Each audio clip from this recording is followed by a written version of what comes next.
ज़लज़ले के झटकों ने बलोचिस्तान के मुख्तलिफ इलाकों को हिला कर रख दिया। लोगों में खौफ व हिरास फैल गया। ज़लज़ला पैमा मरकज़ के मुताबिक ज़लज़ले के झटकों की शिद्दत 3.3 रिकॉर्ड की गई, जो कि बलोचिस्तान के मुख्तलिफ इलाकों में महसूस किए गए।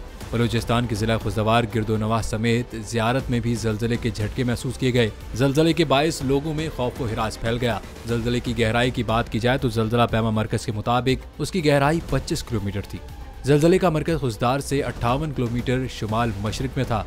लेकिन अहम बात यह है कि ज़लज़ले के नतीजे में ताहाल किसी जानी या माली नुकसानात की इत्तलात मौसूल नहीं हुई।